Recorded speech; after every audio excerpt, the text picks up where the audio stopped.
Yes, sir, I can. Okay, we're live. Are you recording We're though? streaming. Not yet. You tell me when you want me to start recording, and I will record. Hold on one second. Can all the commissioners, can all the commissioners please show themselves? Commissioner Jacobs, hello, sir. Oh, there we have the mayor. Hello, mayor. I think I saw Commissioner Cohen on, and Mr. Vice Mayor Clark is there. There we are, sir. And we're just waiting on Mr. DeVille. No, Commissioner DeVille is stuck in traffic, so he may be running a little late. All right, so you tell me when you want me to record, and I'll start. Well, as soon we have a quorum, so it's up to the mayor to start the meeting.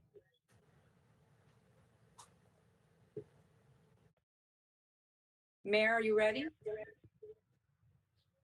me 2 seconds, please. Thanks. Sure.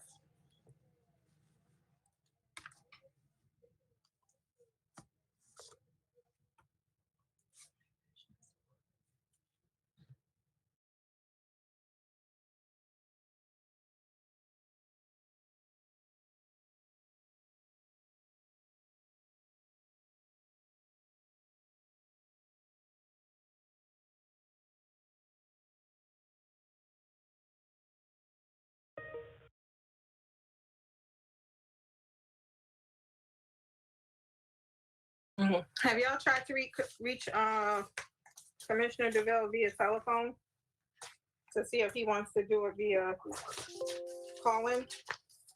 I received a text message from Joy letting me know that he was running late, and I just informed her to do it via phone. I can try to reach him right now. Okay.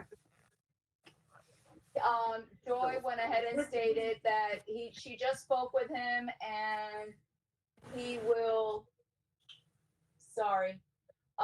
he is waiting to get home. He is on the highway. Okay. Wait, I don't have the right agenda in front of me. Hi, Harry. I can see you. Hold on. Oh, where's the other packet? I know where you did it.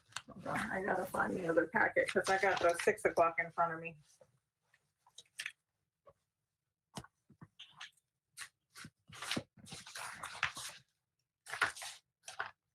Okay.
All right, is it on now? I think it's playing with me. It won't stay green. Okay.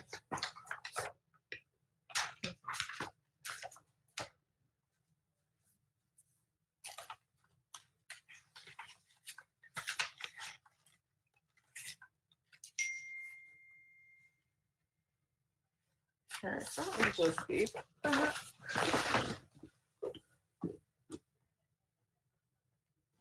Okay.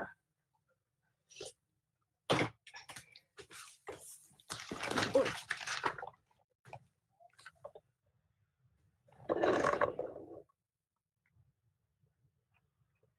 All right.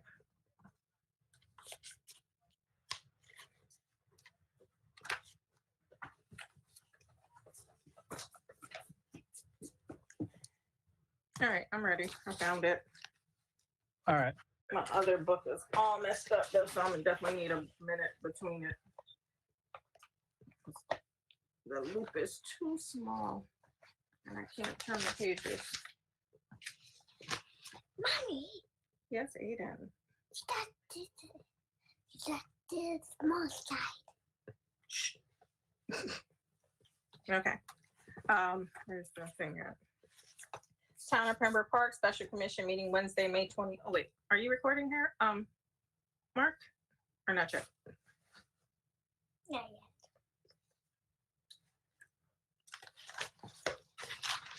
Mark, Let me go find that pen while we wait for Mark real quick.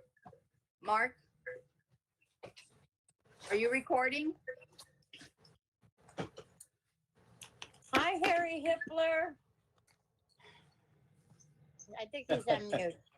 Mark? I'm back. Yeah, I'm here. I'm here. Oh, okay, all right. When the mayor gets back, I think she's ready to start, okay? Yeah, whenever you guys tell me, I will start recording. Okay. Is Commissioner DeVille on the phone? I don't know. Commissioner DeVille, I don't think so. Because I was the last caller. I had to call back in. We get caller 25. Well, we have a quorum. We can start without him. Yes, we can. I mean, we've done that without me. No, I understand, just that I know that he was gonna call in. I just received a text letting me know that he was calling in. So I just want to make sure that if he is on the phone, at least we can go ahead and have him on. Yeah, That's all. yeah. Oh, okay. Thank you.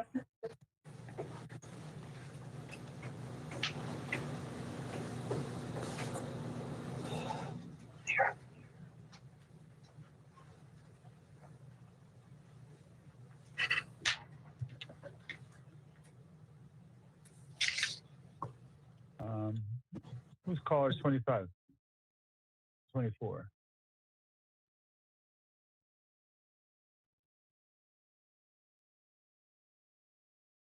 Caller 24. Commissioner DeVille, is that you?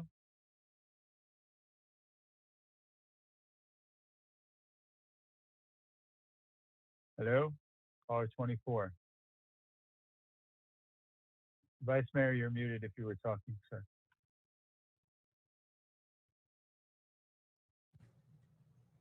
Commissioner DeVille, are you on the line? No.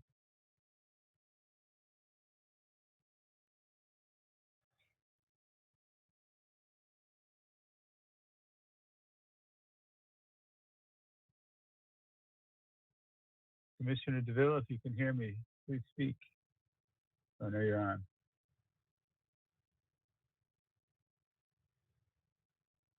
Hello?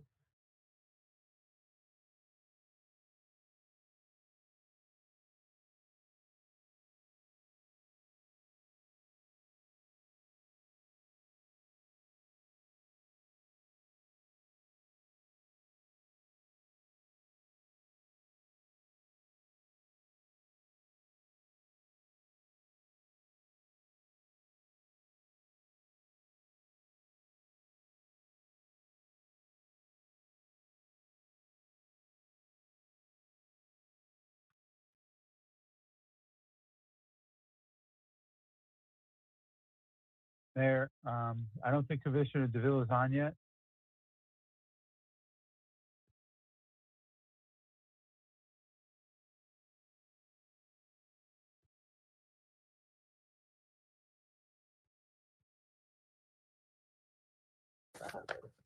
He's attempting to sign in now. He pulled off the Okay. road so that he could sign in.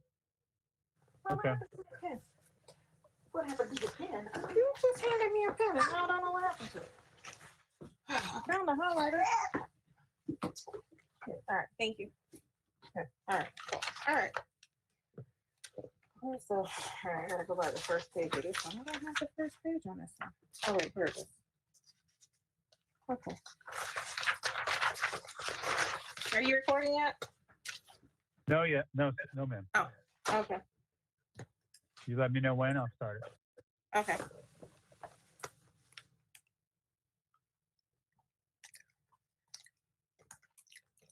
Well, I can read through this while he signs in. Boy, if you don't get out my face, go sit down somewhere else. Thank you. Wanna come over here with Grandma? Oh, you don't wanna be gone. You want Grandpa to come and get you so you can go play with them? You wanna go play with the kids? You wanna play with the kids? Okay. Go get my phone. Get the phone and let me call him and tell him to come pick you up. He said he's coming. Oh, he's coming? He said he's coming. All right.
Mark, Yes. Commissioner DeVille is on. He was placed on hold. Placed on hold. Let me see. Well, the only one I muted, I didn't put anybody on hold. Let me go. Commissioner DeVille, are you there? Commissioner DeVille, let me unmute everybody. Commissioner DeVille, are you there? I don't know how he would be put on hold. This room can hold 251 people. Is he trying just to call in on the phone? Hello, Commissioner DeVille, are you there?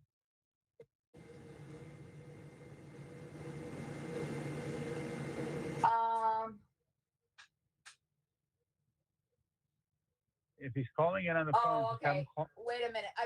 Hold on. I think the problem is that they're calling the wrong meeting. Because it's saying that Yeah, that other meeting. Yeah, the that meeting other meeting hasn't started. Yeah. Yes, there's no room there. You can't have two at the same time. Right.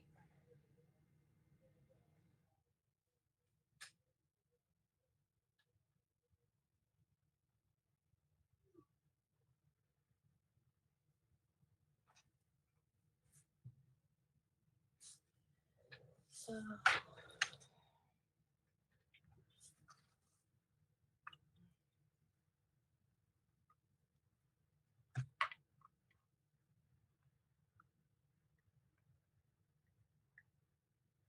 There it is. There he is. I think he's got it on there. Commissioner DeVille, is that you? Hello, Commissioner DeVille, is that you?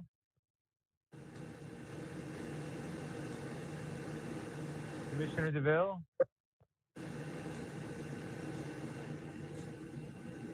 Hello? Commissioner DeVille, is that you? Commissioner DeVille is 5 minutes away from home. All right, so were we waiting then just for him to get home? I don't know. It's up to the mayor. Mayor? Would you like to start the meeting, or do you want to wait for Commissioner DeVille that it's going to take him 5 minutes to get home?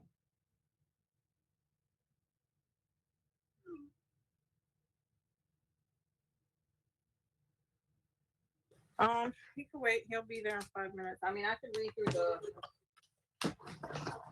the long-winded stuff any which way. You are not sitting right beside me, little boy, during this meeting. You want? Commissioner, okay, thank you. Do you want me to start recording yet? No. Give me. Oh, sugar. I just dropped the Wi-Fi box and the cover just came off. Oh.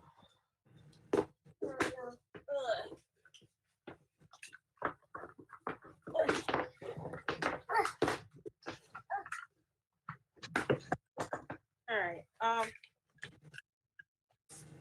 Yeah, y'all can start. You can go ahead and get the recording part set up. Let me make sure the little hotspot is good. All right, I'm going to start recording then. Okay. All right, I'm going to start recording then, Mayor. Okay, that's fine. This conference will now be recorded. Okay, we're recorded. All right. I'm reading the right one. Okay. Where's the thing up to me? All right. Town of Pembroke Park Special Commission meeting Wednesday, May 27, 2020 at 5:30 p.m. Virtual meeting. Virtual meeting instructions. Notice is hereby given that the Town Commission of the Town of Pembroke Park, Florida will hold a virtual special meeting utilizing communications, media technology, CMT, in accordance with Governor Ron DeSantis' Executive Order number 20-69 dated March 20th, 2020, pertaining to conducting local government meetings while under the public health emergency related the spread of novel coronavirus disease 2019, COVID-19. Special Commission meeting Wednesday, May 27, 2020 at 5:30 p.m. from 5:30 to 6 p.m. You can dial in using your phone at 1-866-899-4679. That's 1-866-899-4679, or dialing 1-646-749-3117. That's 1-646-749-3117. Access code 991-842-077. So the access code when you dial in is 991-842-077. During the meeting, you can submit a text or voicemail at 954-707-9820. That's 954-707-9820.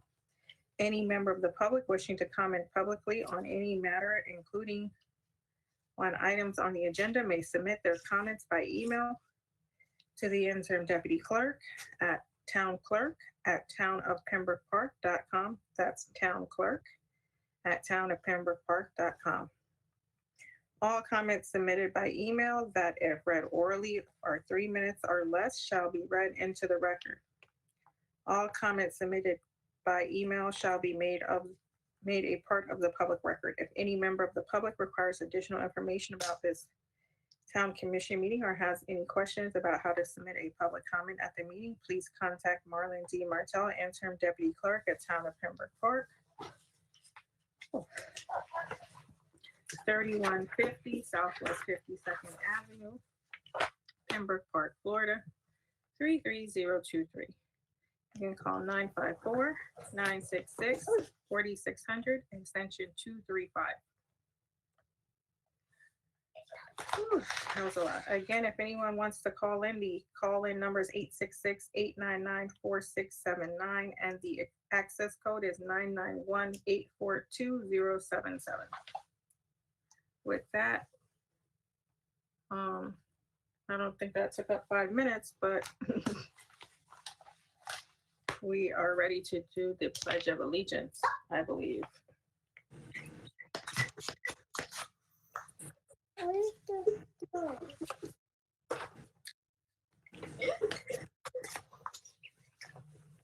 Howard doesn't have the flag behind him. Where's your flag? Okay, thank you. I pledge allegiance to the flag of the United States of America and to the republic for which it stands, one nation, under God, indivisible, with liberty and justice for all. Thank you.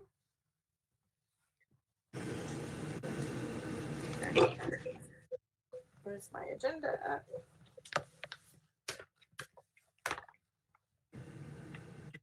Okay.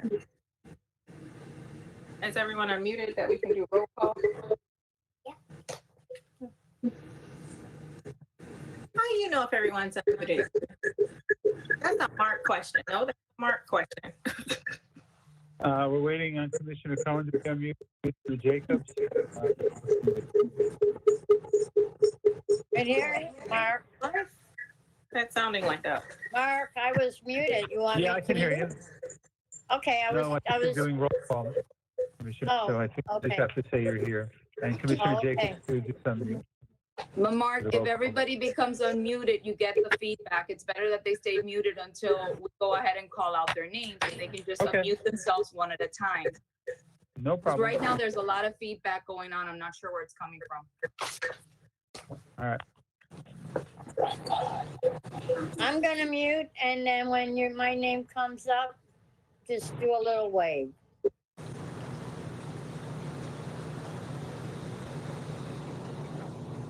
I can still hear.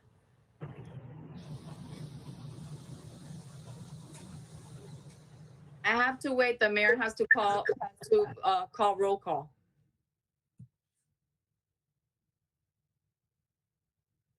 Mayor?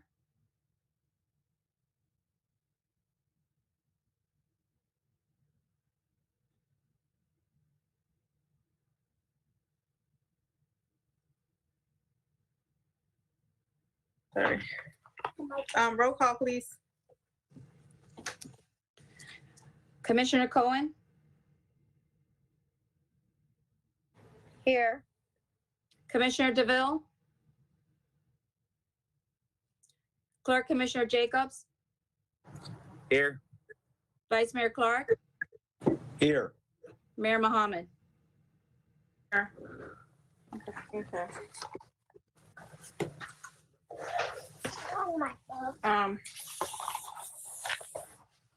Are there any additions, deletions, or withdrawals to the agenda?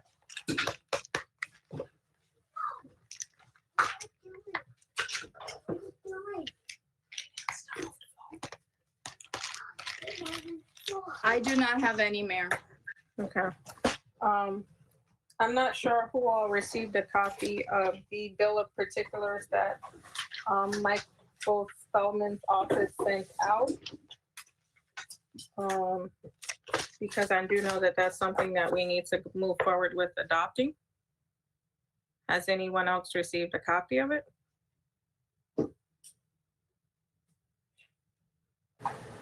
Marlen, is that in my pamphlet? I don't know. I It's didn't not in see the that book. one.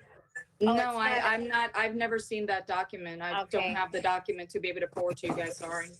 I was gonna, it didn't look familiar to me. I went through the book. No, I don't have that, Mayor. Okay. Okay, so then we'll have to get a copy out and possibly do a special to get this approved by the commission so that we can get this out to. And what is this? This is the bill of particulars. Remember the League of Cities, we call the employment law hotline to kind of deal with the Agatha Muse Salters situation where we have to provide her with the just cause for what her termination was. So this 12-page document here is basically the document that you present when someone is terminated for cause so that they can have their a hearing if need be to reconsider the justification for firing them, yada, yada, yada. It also details out, the things in the contract, the goods and the bads of the contract, and where, our weaknesses are in the contract, and what the justification is for the firing and what items it falls into in the contract. So this has to be approved so that that item, so that that portion of things can be moved forward so that we can close this out. Even though there is a lawsuit pending, we still have to do our part in listing what the reason for termination was. So this came from the attorney last week. Okay. Okay. All right, so I can't add that. Yes, Mary, ma'am. is there a due date with that, please? Well, technically it should have been done Okay, because once we provide it, then she has 90 days to call for a hearing okay. to see whether or not she'll be reinstated. I have a question. Yes, ma'am. Why shouldn't that document went to the, shouldn't it went to the clerk's office? Well, technically it's going to go out to everyone. I didn't know if it had already gone out to everyone. Who got the document? Well, that's why I was asking to see if any of the other commissioners got the document because it was supposed to have been on last month's agenda But how did you get the document? because it was emailed to me last week. Okay, because I didn't see that email and I never received the document. Okay, just wanted to ask. Thank you. Mm-hmm. So, okay. So with that said, I can't add that on, so we'll end up having to probably do a special to deal with that so that we can move this item forward. All right, or there's no other additions, deletions, or withdrawals to the agenda? Then are there any public comments related to agenda items, good and welfare?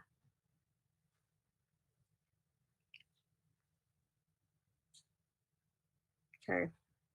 Oh, you know what? There were several phone calls that we received regarding the, let's see, should I do it now or should I do it at the next meeting? Is there a section for it on that one? Randy? Do I sound okay? Oh, Yeah. I'm all right. Commissioner DeVille is joined, I believe, Madam Mayor. Okay. I think since there is a section for public comments on the next one, I'll leave those phone calls to the second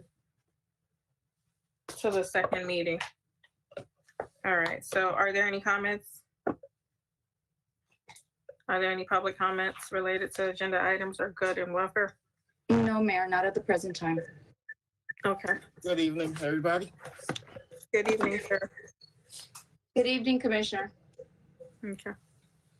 So item number 7, new business hiring of town manager Juan C. Jimenez, mayors and commissioners motion, resolution number 2020-062, as well as the draft agreement. Has everyone received a copy of the draft agreement?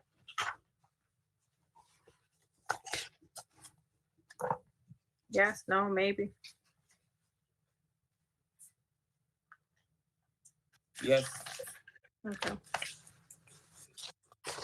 Okay, so are there any discussion, is there any discussion regarding the draft agreement?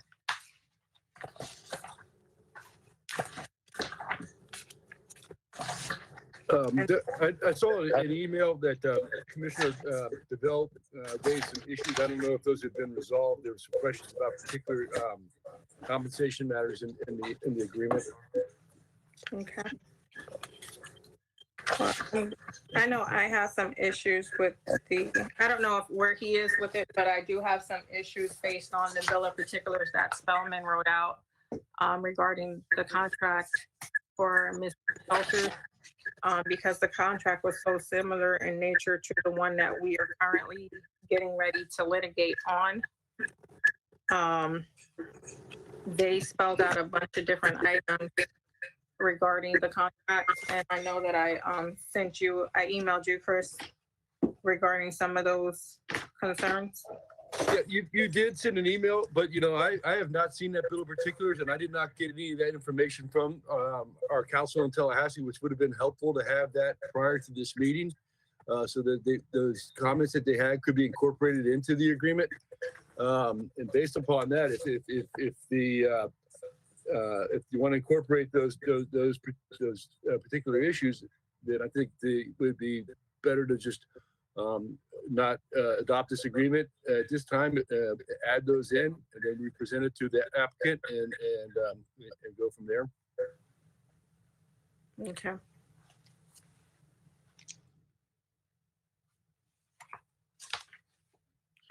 Commissioner DeVille, I'm going to ask what your issues were. I'm trying to look for a copy of the agreement now, but it was numerous different issues that I had with the agreement.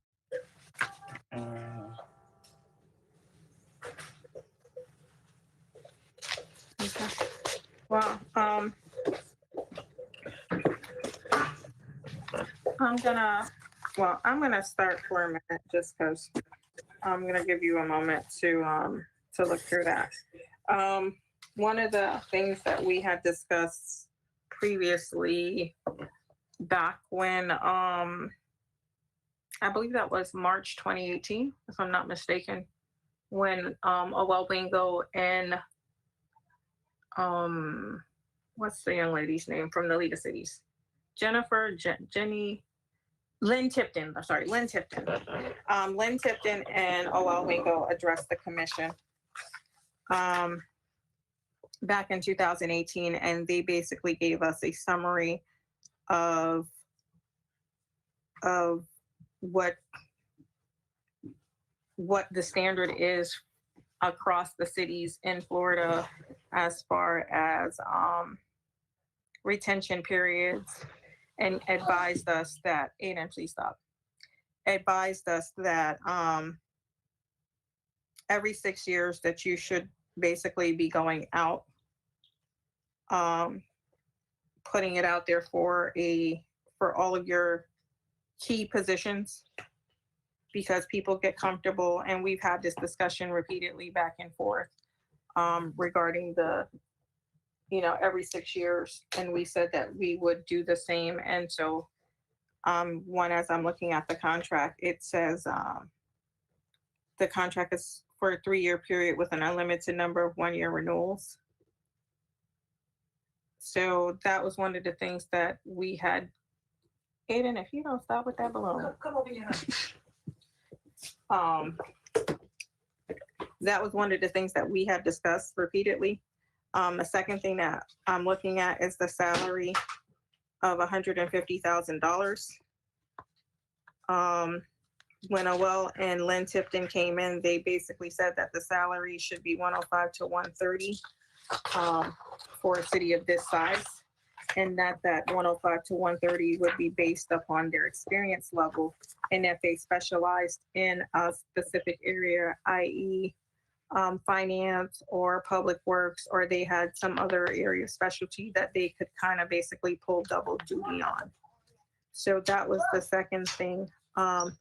In addition to that, in the past, we've paid 8%. Well, let me go through this. All right, that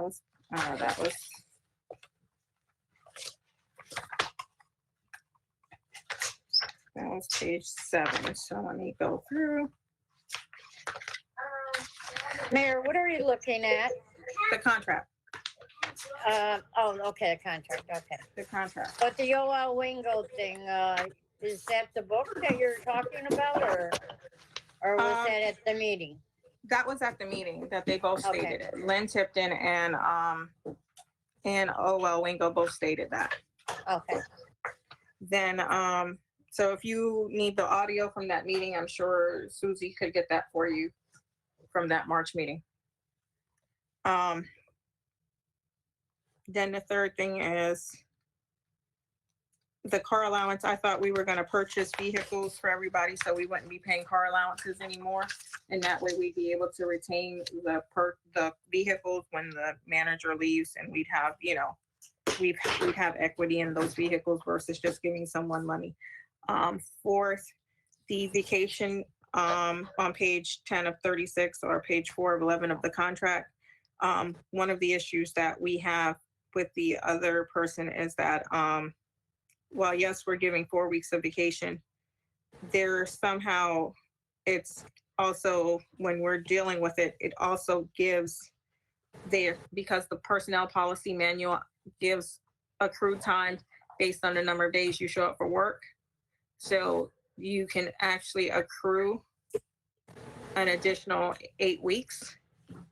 So that would basically end up giving a person 12 weeks of vacation per month. And so that's something that needs to be addressed, because that's one of the issues that we're having. And also that there needs to be something in there so that if we're giving 160 hours, it's 160 hours annually and not 160 hours plus the accrual of additional time based on the personnel manual and them coming to work. Hold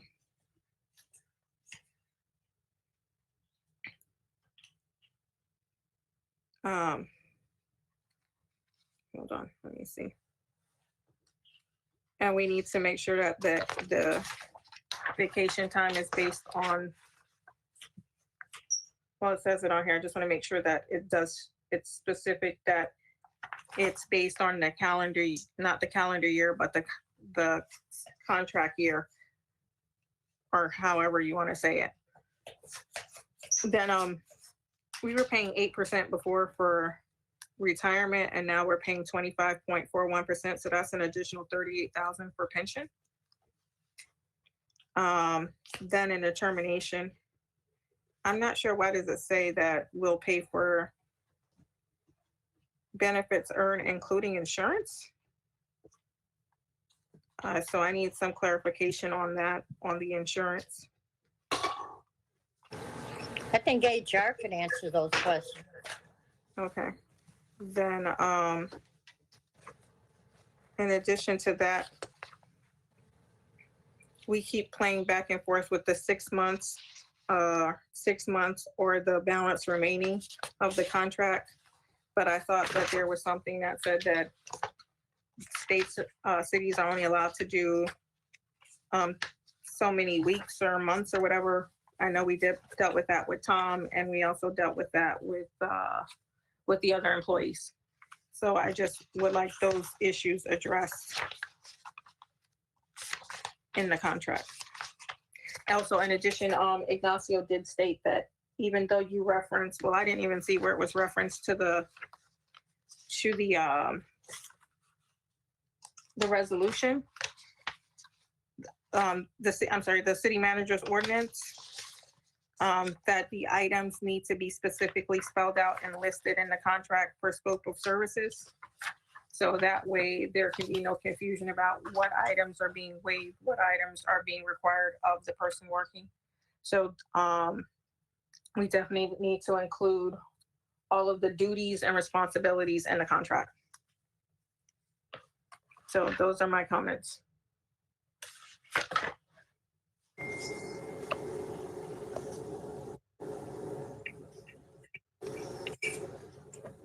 And do you want to address them one at a time, Yolanda, or do you want me to give my 2 cents also?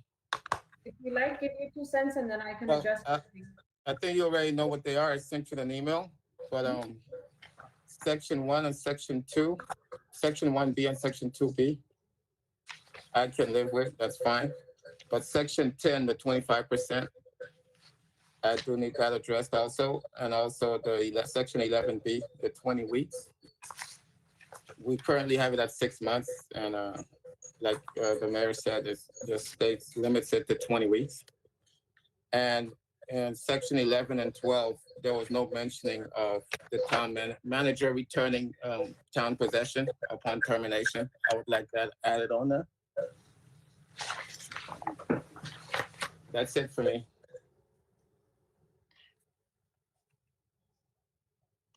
Madam Mayor, can I address the concerns? Yes, you may. Okay. Oh, sorry. Somebody else was saying something? Or no? Yeah, Madam Mayor, did you want to hear my comments also? Sure. Okay. The only thing that I have to say is that we went through a lot. Commissioner Cohen, you and myself, working with OL, and OL had established guidelines for the pay. And that's where I would have an issue. We have to fall within these guidelines. So Yolanda could explain that too. That's my comment, Madam Mayor, is the compensation. I have a question. How much Mayor, may I? Go ahead. How much were we paying, Mrs. Salters? You ended up paying Mrs. Salters 155 when she gave herself a raise. I'm And talking- 750 and 750 a month car allowance. Yes, That's another 50 yes. grand a year. And the 8%. Was she getting 8% or 10% for the pension? Not, I know she wasn't getting 25%. And those guidelines weren't followed by, OL Wingo, right? And that's why we're dealing with this litigation right now. That's one of the issues that we Mhm. terminated her on because of the fact that she exceeded the scope of the contract. Yeah. Yes, Vice Mayor. And that's exactly what I'm saying. Even if we did it wrong for the last one, that doesn't mean we have to do it wrong for this one. So I'm just saying that I didn't set, you didn't set, Gina didn't set, this commission didn't set what OL did, but she gave us a range. And I'm just thinking if we're gonna go through all that we went through and then kind of get out of those guidelines, then we're back to where we were. And that was a big deal. We went through a lot, the three of us. And, you know, God bless each one of you. And I just think that we need to keep within those guidelines. Thank you, Madam Mayor. Okay, go ahead, Commissioner Jacob. And it should be noted to all the commissioners here, those are guidelines that she brought forward. Those weren't adopted by the town. Those are just the guidelines that she gave. So I'm looking at this, you know, most of it's fair. I know about the car because I was the one who discussed this with Yolanda.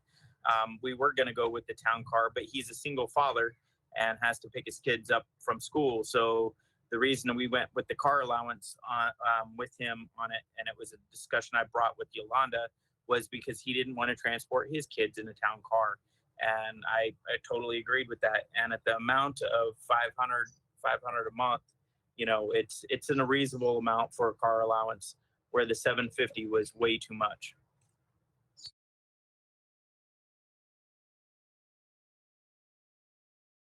Go ahead, Yolanda.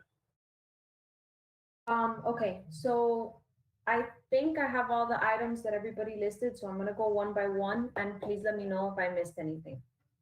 So the first thing is the renewal of the contract annually after the first 3 years.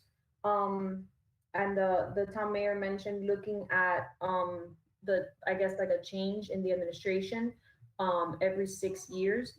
I would think that if the city manager, the town manager is doing an excellent job, there would be no reason to make that change. I think that when it comes to long-term stability, that's something that the town has not had in the last few years. And I would look forward to that type of stability from the leadership team. So I think that that's why the contract says to renew annually, because that gives the commission an opportunity to look at this on an annual basis. But it's also important for you to know that you can terminate at any time. This is the state of Florida. It's an at-will employment state. So you can terminate at any time for any reason, with or without cause. That is what the contract says.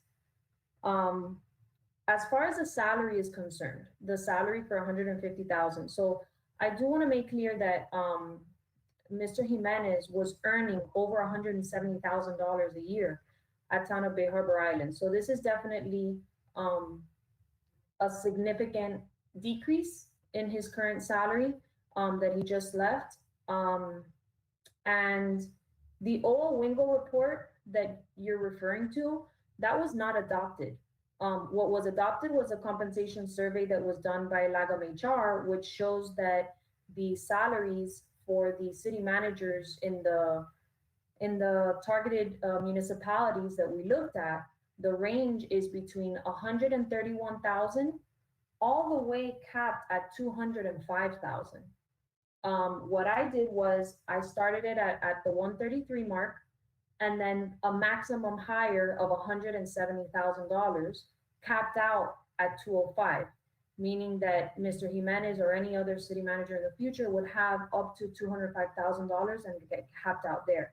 But that was the salary range that was adopted by the commission, not the OL Wingo report, which the OL Wingo report was done before, I believe almost a year or maybe more before I came. So this information that you adopted, the compensation study that you adopted, which is the range from 130 to 170, capped out at 205, that's what the commission adopted, and that's the most recent salary plan that we have. Now, when it comes to the 8% pension, Commissioner DeVille, I know you brought that up to me. FRS is the current retirement plan that the town offers. It's through the Florida retirement system, and senior management contributes 3%, and their employer puts in 25%. That's something that like we don't control. That's part of the Florida retirement system. So I can't really change that. That's the pension plan that the town of Pembroke Park offers its employees. So I don't know what arrangement was made before, where maybe Mrs. Muse Salters had like her own private, I don't know if she had her own 401k, and that's why it was an 8%. But FRS, we cannot control that. So all of your department directors right now, for example, FRS, that's what you're contributing for them. So it's the same as the rest of the employees. Vehicle allowance, we discussed that it would be the $500 because Mr. Jimenez did mention to me that there are going to be occasions that he's going to be picking up his children, and that would be directly from leaving work, and he did not want to be contributing his Yolanda, I need you to speak up. Clerk Commissioner can't hear you. I don't know if you noticed. I had no idea what he was signaling. I'm sorry, Commissioner. I was like, does he have something in his ear? I don't know. Okay, so the vehicle allowance, like I was saying, he did mention that he wanted to have the opportunity to be able to pick up his kids. Therefore, he did not want to have his family in a town vehicle for liability purposes. So the vacation and the personal days, that's what was approved in the last contract, and I actually had decreased it by 1 week. The personal days that Agatha Muse Salters had was 15 personal days, so I decreased it by 5 days, which is a week difference. So that's the change that I made there. And then Commissioner DeVille, I did speak to Mr. Jimenez about the 6-month severance. He is in agreement to changing the contract to 20 weeks, which is what the Florida statutes say. And 20 weeks is basically like 4.5 months, give or take, in comparison to the 6 months. So and then as far as the return of possession of equipment, I don't see a problem with adding that to the contract, but either way, that's a town policy, like in the employee handbook. So it's up to you if you wanted to add that or not, but he would have to abide by that policy anyways, just as a general employee of the town, as far as the general practices that we have stipulated in the employee handbook. Did I address everybody's items? I think I got everything. Okay, so number one,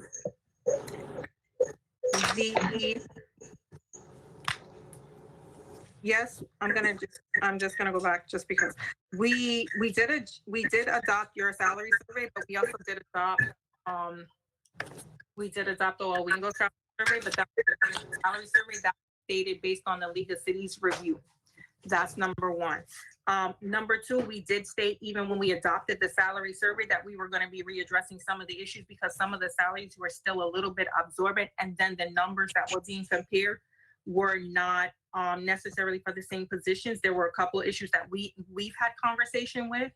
One of them would be the code enforcement that we said we would be discussing at a later date because of the fact that there were not similarities between the code enforcement supervisor, and we did not have a full basis to do a comparison on because there wasn't enough figures based on the fact that the position was kind of unique.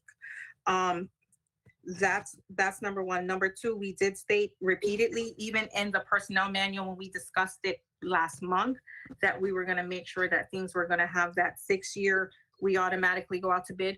We did have stability for the past 29 years by having the same manager. And that's how we got ourselves in trouble with the same manager for 29 years. So those are some of the issues. Again, with Agatha, like I said, Agatha kind of gave herself that raise, but additionally, Agatha came in with a ton of experience in being able to manage and run different departments, i.e. she was the one who created the budget. And that's why she was on the higher end. Mayor? With that. Yes, I'm sorry. Who's, yes? No, I can't remember. How much is our assistant manager making right now? What is he making? 124? I thought it was 130. 135. Oh, 135. Thank you. When did it go up to 135? No, it was 124. Oh, well, I know he got But the he gets- COLA on the last, No, on Agatha's, but no, sir. It's 124. But don't you get a car allowance of $750 or Mr. Daughtry? No? Oh, Okay. I didn't know. I'm just He- asking. he was getting a car allowance, but we gave him the town car that we finally got transferred over as of May 1st. So again, how much is he making right now? 124? Yes, Yes, ma'am. Okay, thank you, sir. Okay. So with that being said, we're looking at 150,000, 6,000 plus 38,000 for a pension, not including the insurance and all the additional costs. So we're looking at close to 200,000 a year. Well, actually, if you add the insurance and everything else, it'll be close to 200,000. Like I said before, one of the things that I would like to make sure that we protect ourselves in this contract. And so for that, I would like for the city attorney to adopt the recommendations that Michael Spellman and Associates put in the bill of particulars that they said were problematic areas with the previous contract. I'd be glad That's just my to, personal I'd be glad to opinion. incorporate that and speak with those attorneys. I just would have been helpful to have some advance notice so that I could have had it ready for this evening. Okay. And in addition, I want to make sure that we, in addition, If you Yeah, I'm want sorry. to go forward with making those changes, I mean, we could defer this to the meeting on the 10th or if you want to have a special sometime between now and then, but then we could incorporate those changes that the outside counsel has recommended. okay.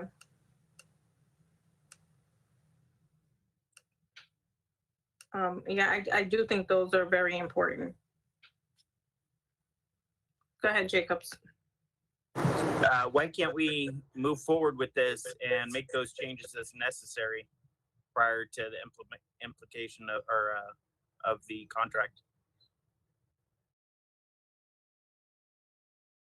Well, you should have all of that stuff put in the contract first. You're adopting what? You're adopting a contract with amendments later on? Listen, it's completely up to you what you guys decide to do. Attorney Ryan, are we allowed to do that?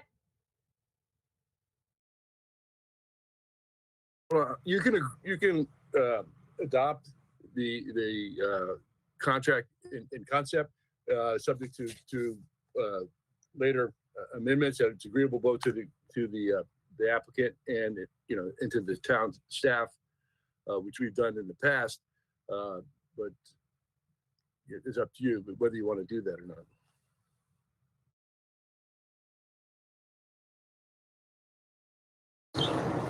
We've done it in the past, so we might as well do it on this one. That way we can proceed forward in getting the manager in here. I agree. We need one desperately. Thank you.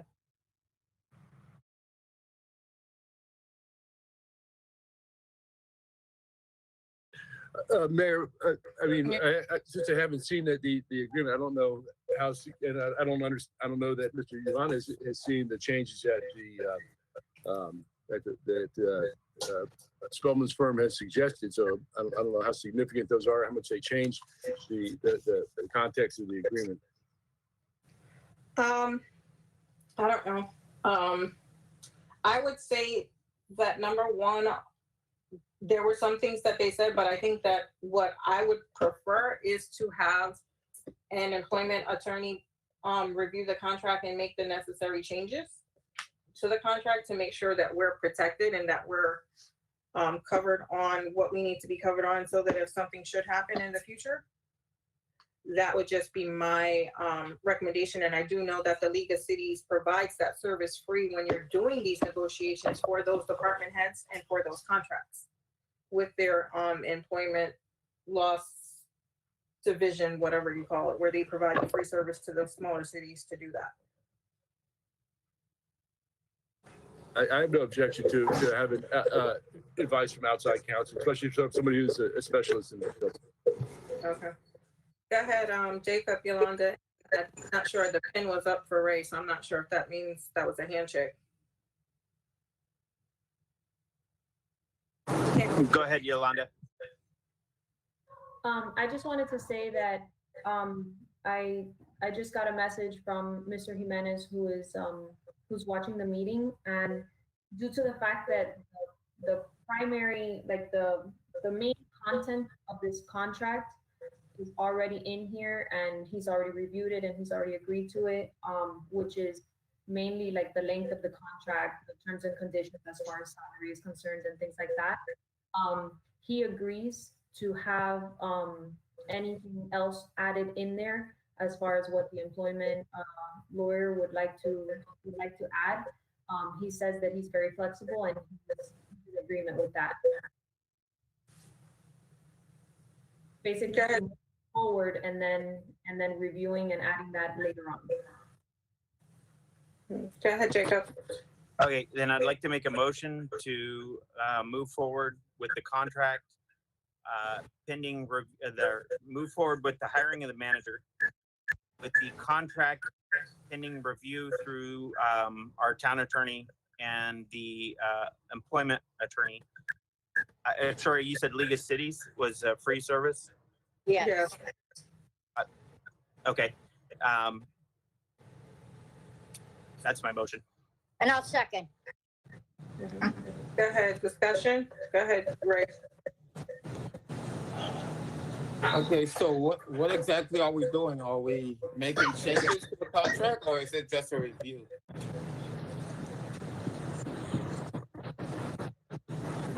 Commissioner DeVille, this is a motion to go ahead and accept the contract with the stipulation that the city, if somebody could please turn off their devices, please. The motion was for the town manager's contract to be approved with the stipulation that it will be reviewed by the town attorney and the League of Cities attorney. Excuse me. Generally, we adopt these agreements and have them prepared with the basis of this contract that we have in hand.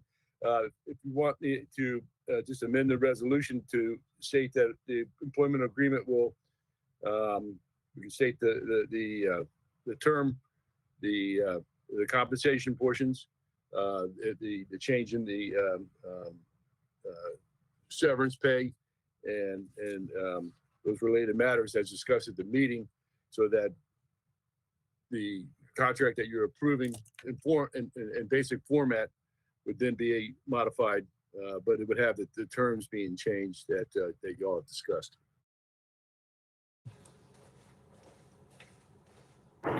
All right, Chris, do you need me to make that modification to it?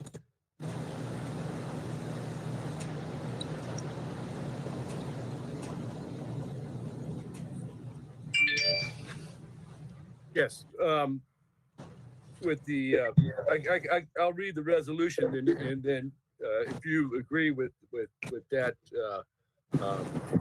then we can pass that resolution, or if we need to make an amendment, you can make those amendments, okay? Okay, that sounds good.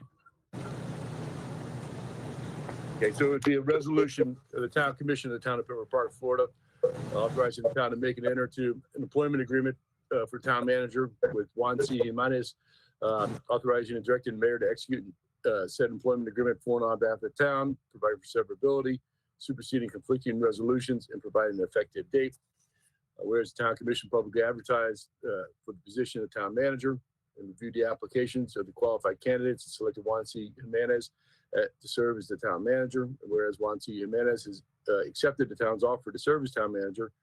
Whereas necessary, the parties have agreed on the terms of employment for Juan C. Jimenez to serve as town manager for the town of Pembroke Park, and the parties desire to enter a written agreement regarding the same. Now therefore be resolved by the Town Commission of the Town of Pembroke Park, Florida, that the town is authorized to make and enter into an agreement for town manager for services with Juan C. Jimenez. A copy of said agreement being attached here to is Exhibit A, with changes to be made in compensation as set forth in the special meeting of the Town Commission held on May 27, 2020. Section 2, that upon final approval of the agreement by both the town staff and Juan C. Jimenez, the mayor is authorized and directed to execute and deliver said employment agreement for and on behalf of the town. Section 3, if any clause, section, other part, or application of this resolution is held by any court, competent jurisdiction, be unconstitutional and invalid, as part or an application shall not affect the validity of the remaining portions or application of this resolution. Section 4, that all resolutions, parts of resolutions in the conflict herewith being the same are hereby superseded to the extent of such conflict. Section 5, that this resolution shall be enforced and take effect any parts passed in adoption. Motion to adopt.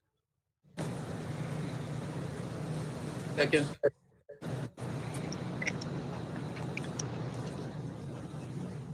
I said second, but that's okay, right? You got it. I didn't have my Commissioner mic Cohen? on. Thank you, Cohen. Commissioner Cohen, Yes. Commissioner DeVille, Yes. I had discussion. Vice Oh, Mayor doesn't okay. have to have his discussion. okay, I had sorry. discussion. I just want to get some clarification in case, okay? Okay, first of all, I think JC will be a wonderful manager. Okay, he was my number one pick. He's fantastic. He has the right personality in here. We need a manager desperately, like yesterday. So I'm only questioning one thing, and that's the amount to start. And so are we still, is this board still leaving it at 150,000? Okay, so that's what I wanted to say. Okay. Thank you, Madam Mayor and Commissioner. Clerk Commissioner Jacobs, Yes. Vice Mayor Clark, Yes. Mayor Mohammed, No.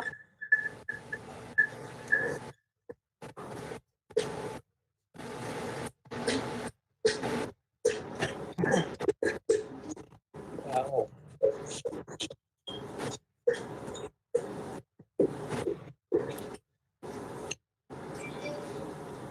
please mute your phone, your devices, please.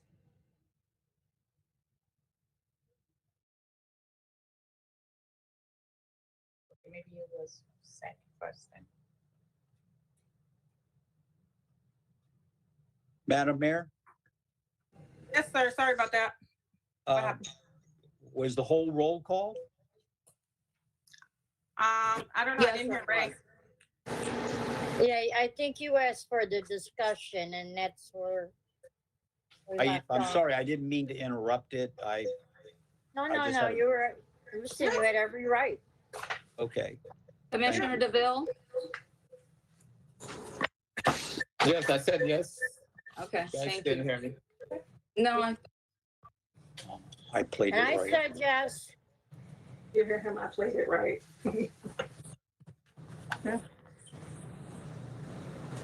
Didn't I say yes? Yes, sir, you did. Everybody was counted. Oh, okay. It was- So what was the result? The result is it passed 4-1. Okay, so the agreement has an effective date of June 1. Hopefully we'll be able to get these changes done soon, very quickly, and have it back for circulation amongst the commission and the applicant. And I agree with you, Attorney Ray. Thank you.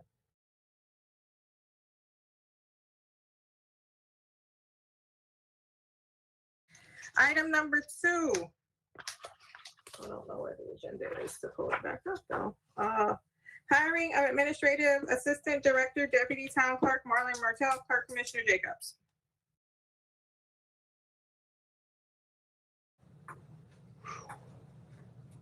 All right, let me pull up, back up over here real quick. Give me a second. Agenda. Ordinance, hiring town manager, or town administrative deputy director. Resolution and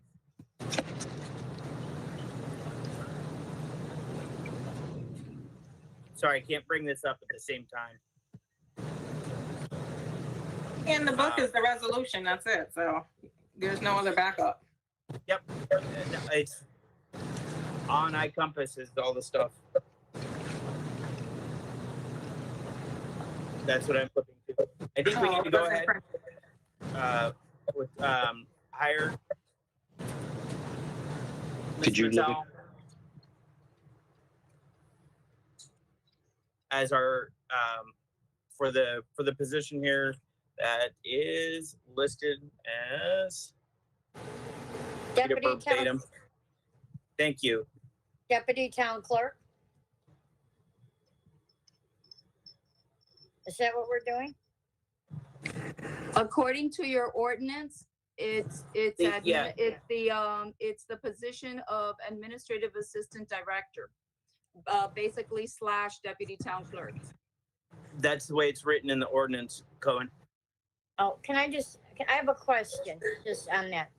We're not doing, I just want to make sure, have clarification that, on this, that we're not doing the same thing like we did with Mrs.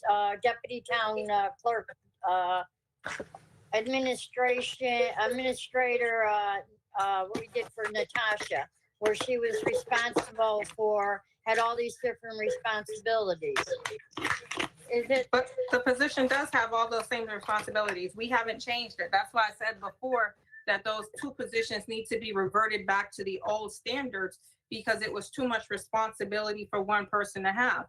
The current, if you look at the current job description for the Administrative Service Director, they're also over HR as well as over the other departments with the exception of finance.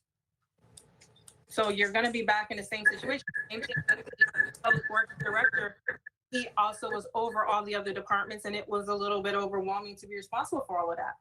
But I brought it up repeatedly. No one said anything when I bring it up to revert back to the way it was because the way that OL changed it, it is too much work for one person.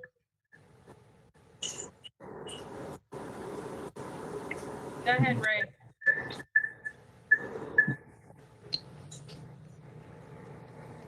Okay, I just want some clarification. So she's currently the deputy town clerk, and that Correct. doesn't include any extra responsibilities. Correct. And now we want to make her administrative assistant director / deputy town clerk. Correct. No, that's not the case, Commissioner. That's why I'm confused. So. Yes, let me explain. I do have other duties that exceed the Deputy Town Clerk. She can't be like, Somebody Can needs to somebody mute their phone. phones? Everybody please mute. The position, the items that have been removed from that position were changed through your organizational chart. I'm still over the 2 individuals that are in my department, actually 4 individuals, the IT department, my assistant, the gentleman that does the records management, and the gentleman that's downstairs that answers the phone. I have undertaken already all the responsibilities that go with that position. And it's also incorporated in everything that was discussed when we were talking about the job description of that position. Because you've added it to your ordinance, it is in there, and therefore that all goes with the package. It's the same situation that goes with each and every one of your individuals, but that doesn't preclude you from being able to go ahead and hire me tonight as your administrative services director. And at any time that you want to bring forth the ordinance and make changes, like all ordinances, you can go ahead and make those changes. But I am respectfully asking that you go ahead and approve me tonight, because my 6 months here and the work and the product that I produced, I think is sufficient to not only give me the position as administrative services director, but I am also capable of way much more. Thank you. Thank you, Martell. Go ahead, Ray, and then Jake. Mrs. Martell, I just don't want you to take on too much work. I mean, if that's already what you're doing, you already have these responsibilities, I'm fine with that. I just don't want you taking on way too much, and you end up being like Natasha, where she's overwhelmed with extra duties. No, sir, I'm very confident of the work that I am doing. Later on at the workshop is when I'm going to give you basically a 6-month update, which you already have in your binder, which just basically explains what are the duties of that department and where we're at and where we're moving forward. So this department is a continuation. It's one of the most important departments for every municipality. There's only one clerk, there's only one town attorney, and there is only one city manager. So this is why this position is crucial, and it's crucial for you to have somebody competent that is doing the work. And like I said, my last 6 months, I think, has proven without a doubt that I am more than capable of doing that position. And I have the credentials and the experience and the knowledge to be able to continue moving the town forward. Thank you. May I? Jacob was next. I know I said Jacob next. Jacob, Yeah. Tina, then Yolanda. I just want to say this is why we adopted the organizational chart earlier. I'm sorry, at the end of last year when we redid everything through Yolanda. Okay, may I? Tina, I told you go ahead after Jacob. Oh, I'm sorry, I didn't hear you. No, I have to say, our Martell has been doing. She's done a wonderful job, and I find her to be very confident. So I have no problem. Thank you.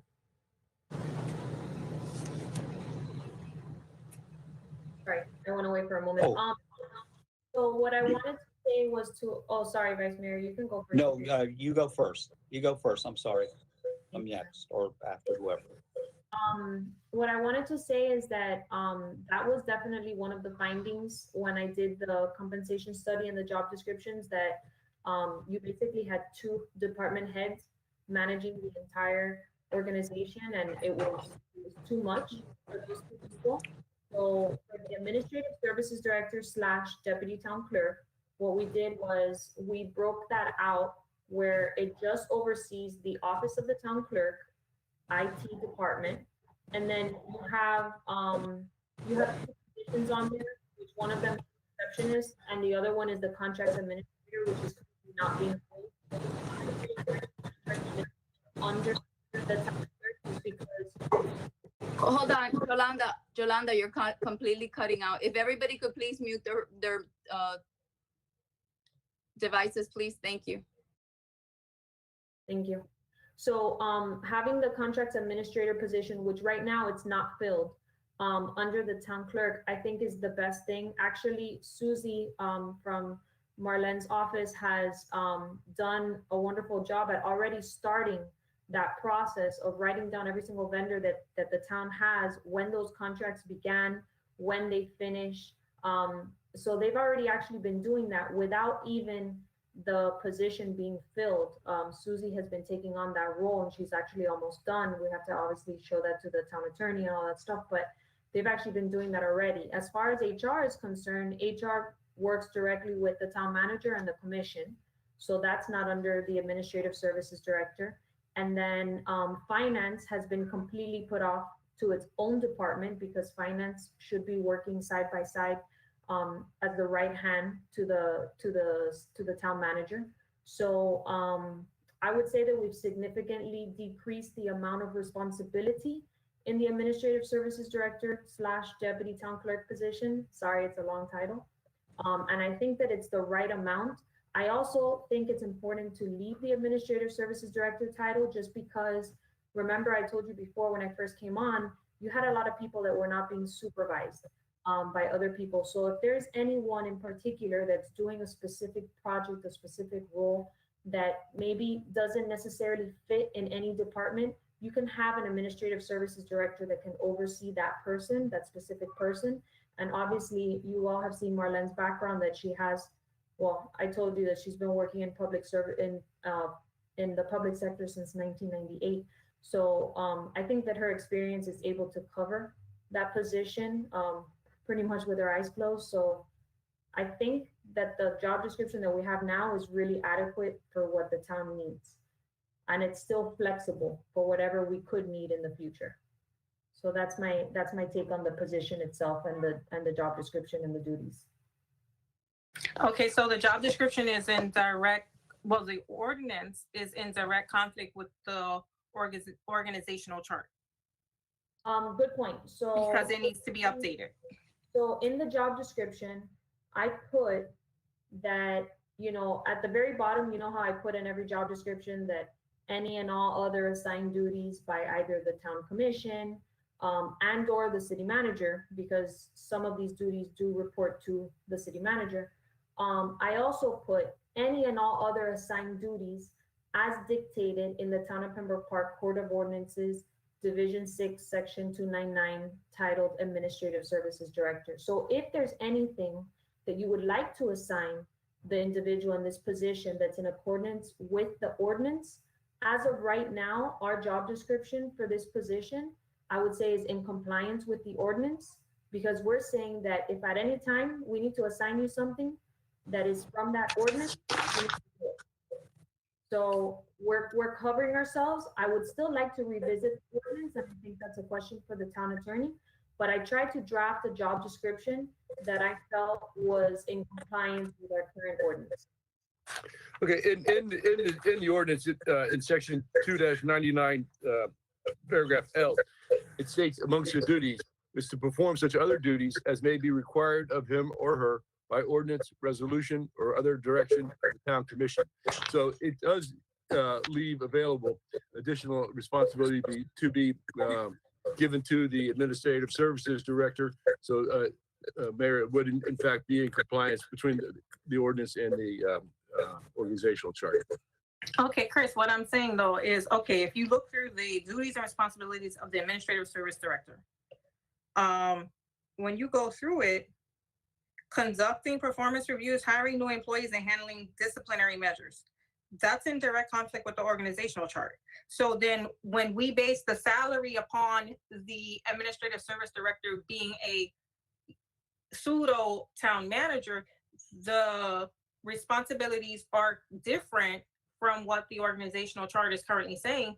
And therefore the salary is going to be based differently, as well as the benefits, because if the administrative service director would technically be a senior position as well, and that would get another 25% for the pension versus the normal 8% that employees would be having.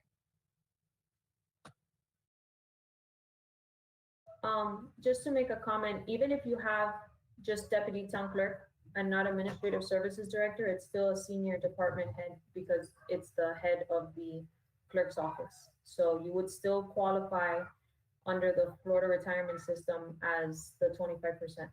So that wouldn't change regardless of the title. The head of the clerk's office is going to have that contribution.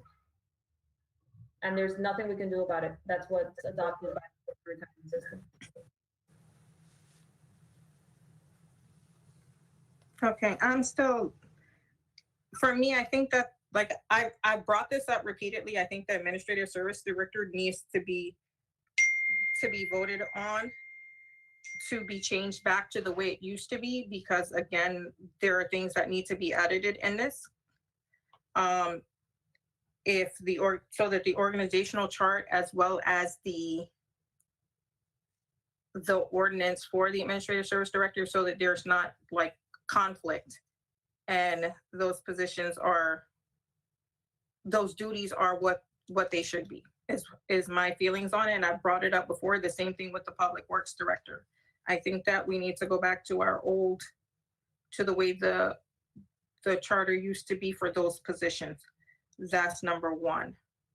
Let me ask, how was it before? Are you saying to have finance back under the administrative? No, service? to remove the administrative service director position, period. This was a new position that Wingo created because of the fact that we had two pseudo assistant city managers, Natasha and Todd. And because of the responsibilities that they were doing, especially with the Clerk, if I'm saying it right, Clerk group, and how they were handling everything for the city, because they were technically the two running the city.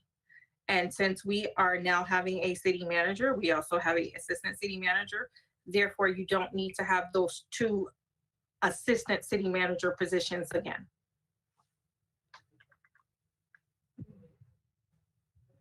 So that's one of the issues that I have with this.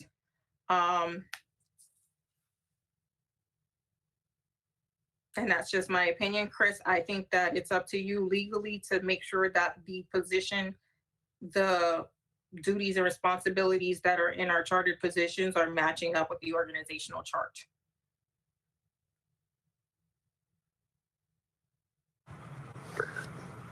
Okay, then I'll work with Ms. Menegazzo to do that. You know, the duties that are here in this in the current ordinance were those as selected by the town commission, and to match those up, I don't know whether you want to amend the ordinance or you want to amend the organizational chart, but I guess we can have that discussion maybe at the workshop. Mm-hmm. Howard and Jacob, I see hands. Okay. First and foremost, I agree with Commissioner Cohen and Commissioner DeVille. We don't ever want to go where we just overwhelm somebody. And that's number one. We don't want to do that. And we've done that with the administrative service director and the public service director. So that's number one. And then second, I'm at a loss. What kind of money are we talking about right now? Close your ears, Marlen. Okay, what kind of money are we talking about right now as far as salary? So the salary for this position, as per the adopted compensation report, and by the way, this was combined, right, with like administrative managers, directors, combined with again, this is it's a diverse position, right? So the salary begins, the minimum starting salary. I'm sorry, can you speak up some, Yolanda? Yeah, I can't hear you. None of us can hear you. Somebody needs to go ahead and mute their devices. I'm so sorry. Can everybody hear me now? Okay, great. So the minimum starting salary for this position is 68,000 through 88,000, which is the max hiring point, and then it caps out.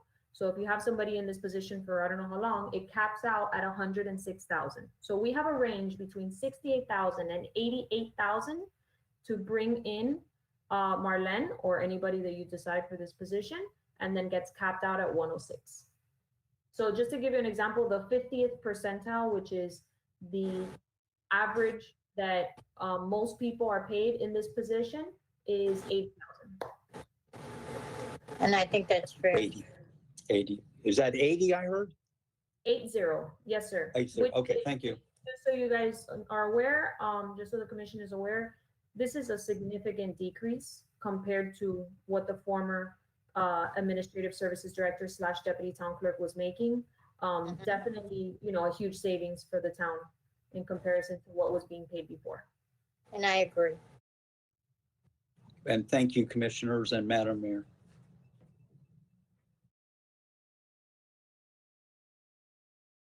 Do you Sorry, want to I adopt? missed do you- what Howard said and then go ahead. I'm sorry, Chris, go ahead. Yeah, okay. Do you want to incorporate the salary into this resolution? Because as the resolution that was proposed to you, it said, as compensation as may be authorized by the town commission. So if you want to incorporate that today, or if you want to incorporate that at a future time. Mr. Jacob has something to say. It's just pure noise at this point. Okay, I'm sorry. Chris, I didn't hear what you said.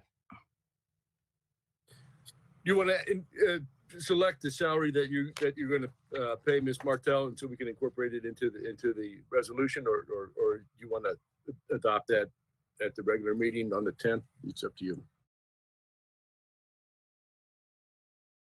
It doesn't matter to me. Jacob, I would suggest you follow the recommendation of the Human Resources Director to go ahead and incorporate it at this time.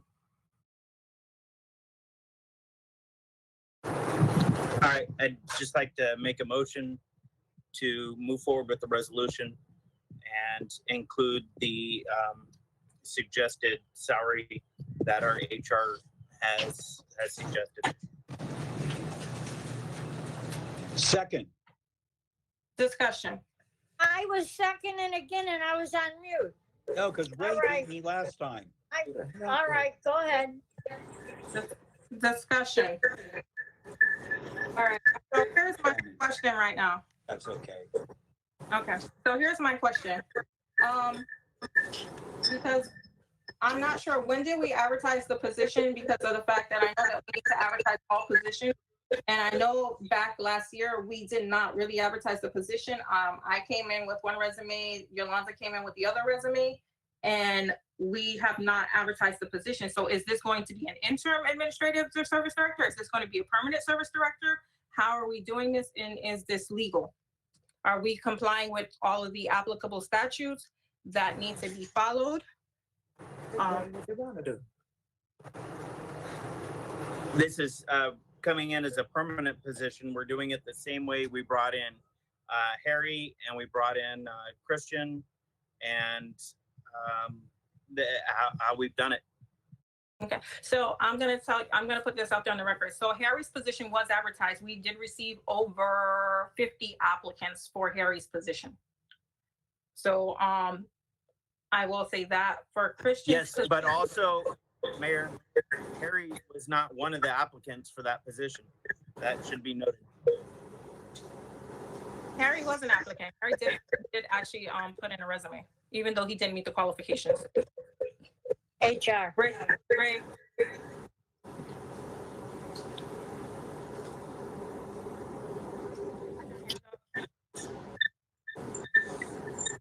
Okay, I don't know. I guess your hand wasn't up. Yeah, it was up. I just wanted Chris to let us know if it's legal or not. That's all.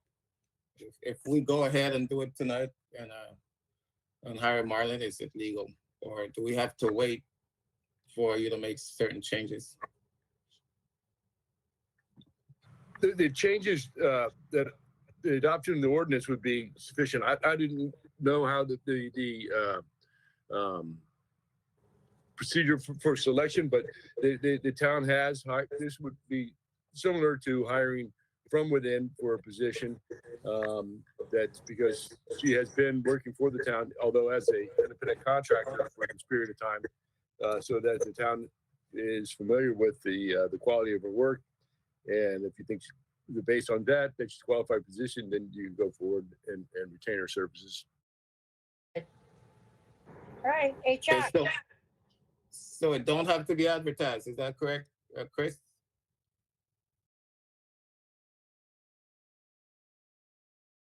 I'm not aware of a requirement for that. I don't know if Ms. Menegazzo has any input on that. No, it's not a requirement.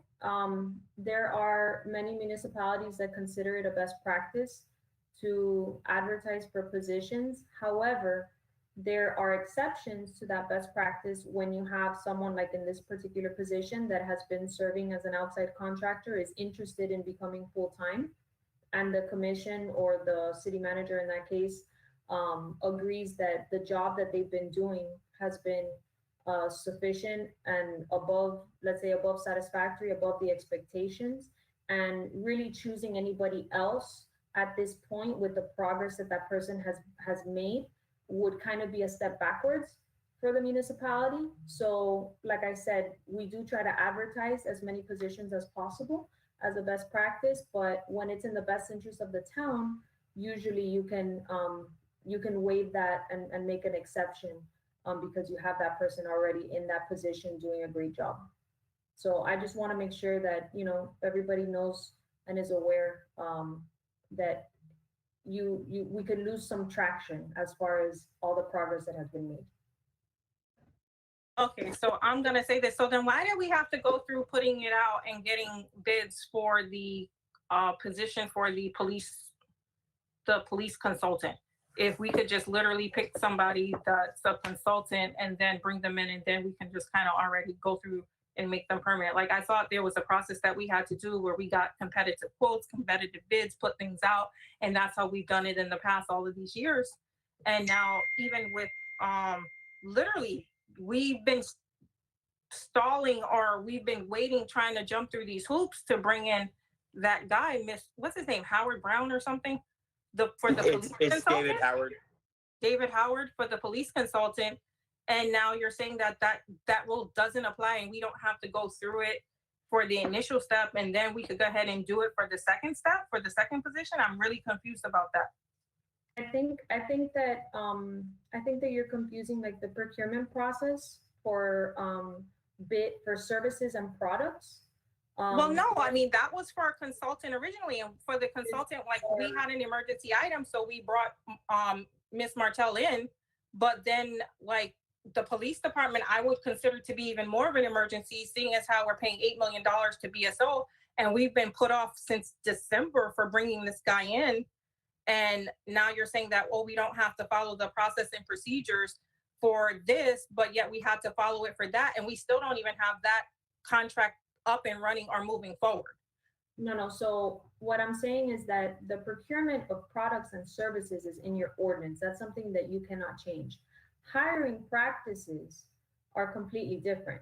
So if we have a vacant position, which we do right now for Administrative Services Director and Deputy Town Clerk, and we have a temporary individual that has been contracted as an independent contractor to temporarily fill that position as an interim, and then that person is doing a fabulous job, you have the opportunity to contract that person full-time as a W-2 employee. So you're talking about like two separate things. Recruitment practices is one, and then procurement for products and services are different. Well, no, I mean, I'm going back to several months ago when we brought the consultant in, or the contract in for the position. That's what I'm going back to. As is the initial process, was the initial process flawed because we did not get more than one consultant to bid on the $65,000 contract to provide services as the deputy town clerk? There was no contract. There was no contract. There was a temporary position that needed to be filled, and we needed to fill it as soon as possible. So an independent contractor, an independent individual was contracted for that position. So that there wasn't a contract per se. Miss, I have to correct you. There is an independent contractor agreement between the town and Ms. Martell. Okay. To serve as the interim Administrative Services Director / Deputy Town Clerk. To serve as interim Deputy Town Clerk. Right. But that's to serve as the interim position, not necessarily as police consulting services. I don't know, I see it as a difference. But that's a question for the town attorney. Okay, so that's what I'm trying to get clarification on, because of the fact that I know that this position was originally hired as a contract. And that's why I'm asking for the clarification. In addition, Harry was brought on as a contractor, but Harry was made permanent as the assistant finance director, But that's after we also received 50 applications.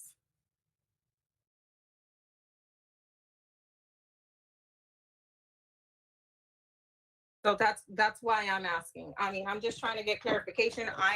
I'm finding that a lot of the hiring processes and procedures that are occurring right now seem to be flawed in the process, and there's inconsistencies in the process that I am not comfortable with because of the fact that some things are being rushed, some things are just not being consistent from one week to the next. I don't feel that we are doing the town a service when we are not being transparent and are not allowing people to openly apply, and it seems like things are being done in the dark. So for me, I'm just very uncomfortable with this process as a whole and the hiring that's going on right now. And I'm asking for legal opinion and legal clarification on these things because of the fact that there is a back and forth. There seems to be a lack of transparency. That's number one. And what is going on, what's transpiring. I also believe that there are things that are being, there are things that are being done where rules are being changed, descriptions are being changed, and I'm very uncomfortable with what's going on. And I wrote the attorney a letter today asking him for clarification because I am confused and I'm not getting any answers. So I'm going to read that letter into the record so that way everybody is fully aware of what my feelings and position is on what is transpiring in the town right now. So, dear Attorney Ryan, please advise on how Yolanda Menengazo is handling the hiring process of employees for the town of Pembroke Park. I am really confused as to why the town supposedly received 188 resumes for the position of town manager, but yet 14 resumes were selected and only 5 were presented to the commission. Several highly qualified applicants were disqualified from the resumes that could be found on the town server. In the past, the resumes were reviewed by several staff members, not just one, and information was forwarded to all commission for input on who they would like to interview. I heard that questions were asked but were dismissed. When asking about other qualified applicants, the process seems to be slanted to hire people that you are familiar with, who you have worked with in the past, and not being fair to other applicants. There seems to be no opportunity from input from the commission. In addition, the town's process is being circumvented. The process has been explained several times, but yet every memo that comes out states that the manager or assistant manager is in charge of selecting and hiring the charter positions and department heads. As you are reviewing the postings, and I asked him if he's reviewing the postings prior to the placement. The contract for the city manager is the same contract used by Ms. Salters. Why are we using the same contract that the employment lawyer said had flaws and is difficult to defend? Attorney Ignacio has had several conversations with Ms. Menengazo regarding the defendability of the contract and how difficult the lawsuit is going to be moving forward because of all the flaws in the contract. He suggested to incorporate the duties into the contract, not just referencing the ordinance. The calculation of vacation pay has them coming in with several weeks and then earning additional time from day one as soon as they start. And if they start in the middle of the year, it could be construed that they do get to double dip, not a prorated portion of vacation time. How do we continue to move forward with these clouds? And yes, she has knowledge of this, but as a consultant for the town, have a duty to protect the town moving forward, yet continue to place the town in jeopardy. In regards to the hiring of the administrative service director, where was the original deputy clerk description? The job was never listed to begin with, only 2 applicants, the one I received from Mayor Rogers' old clerk and the one from HR's cousin sent in. How is this legal to appoint someone without advertising the position? What happened to the qualifications we had about being a certified municipal clerk? How about someone that knows what they're doing instead of changing up the town processes? Okay, for the town engineer, we were presented with 11 resumes and only scheduled for 2 interviews because the candidates, because the candidates that are being pushed forward are from similar cities down in Miami. How is it that we sent several good candidates who were disqualified from the engineering, one of which was the engineer for FDOT, who does all of the town projects here in Pembroke Park. In addition, there was also a resume on the town server that did not make it to the list of 100. So why is it that this person was never considered? Lastly, I asked him if he is correcting the misinformation that's being circulated to the commission. There are things that are being circulated, like calling for special meetings, which calls for when calling for a special meeting, the town commission, the mayor or the majority of the members of the town commission may call for a special meeting. I'm seeing a document being circulated that says that any commissioner may call for a special meeting, even though the charter clearly states otherwise. In addition, why are we playing with employees' paychecks? There's a clear violation of the Department of Labor when employers are being told that they have to alter their 40 hours. They can't use COVID time. They have to use vacation time and other things to get to their 40 hours, and they're not getting time and a half. I'm asking you as the city attorney, that is your job to advise the commission on what is legal from what is not. And I'm tired of getting the runaround and being told one thing in person and something completely different on the dais. So I am asking the attorney to put this in his hands and to issue a memo regarding these matters, because I am sick and tired of getting the runaround on these items. Go ahead, Commissioner Jacobs. Sure, I think that's a whole nother discussion that we need to have. But right now, we still have the motion on the floor and need to call the question on it. Well, the question has been called. If there's any more discussion, there is more discussion. Yeah. The motion has been called, but Chris, you didn't answer my question whether it's legal to do or not. Yes, we do not have a requirement that these positions have to go out for advertisement.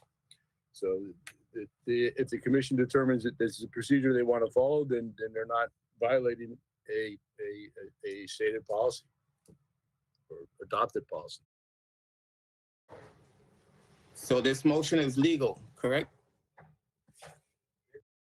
Yes.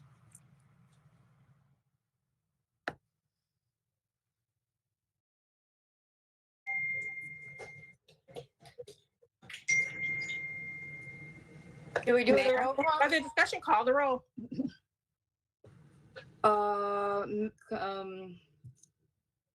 Motion made by Clerk Commissioner Jacobs, seconded by Vice Mayor Clark. Commissioner Cohen. I'm sorry, yes. Commissioner DeVille.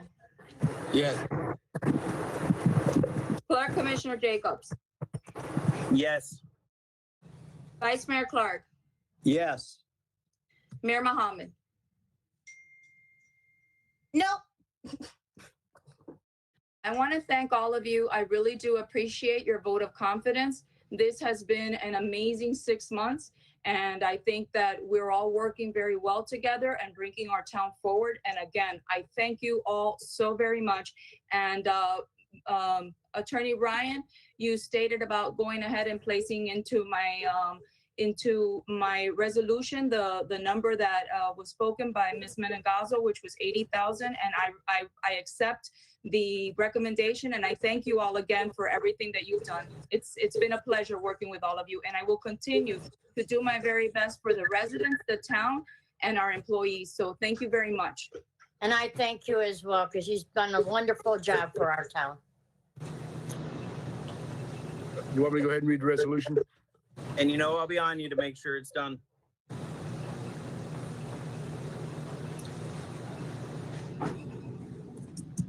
I guess Go you ahead, could Yolanda. We'll go back to some of your comments and your email. I'm happy to meet with you at any time that's convenient for you. And if it makes you more comfortable, we can do it with the town attorney so that we could go over any of the hiring practices and the applications so that we can meet one-on-one. I had actually reached out to your executive assistant as well, Joy, to offer that because obviously we've had a little bit less communication in recent weeks. So I just wanted to let you know that any day that you want me to be available, whether it's a virtual meeting or an in-person meeting, I will make myself available so that we could go over every single position that we currently have open. And I'm happy to do that whenever you need it. Okay, thank you. We will schedule that for next week.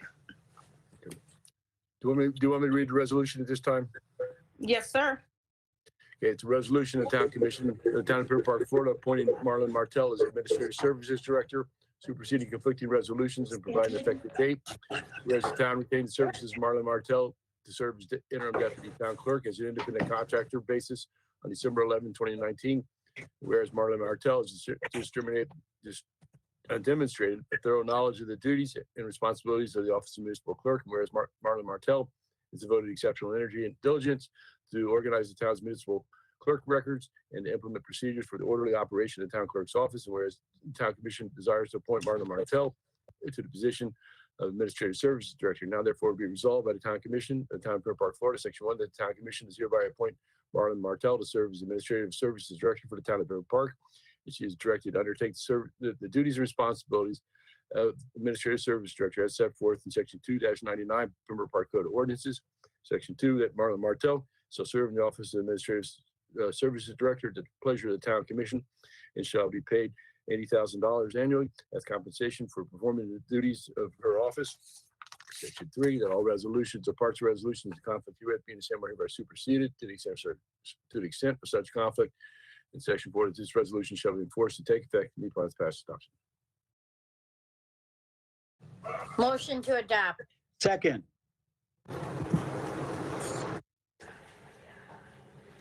Roll call.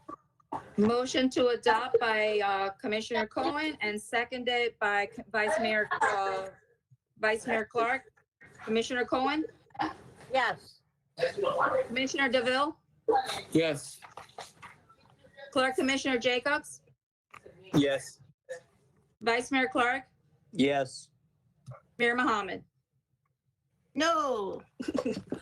Now let's move Okay, forward. Mayor, before we move, Mayor, I did receive your email that you had just read, and I will address that and give you a written response. I mean, I only received it this afternoon, so obviously I didn't have enough time to provide a written response to your inquiry. Okay, thank you, Chris.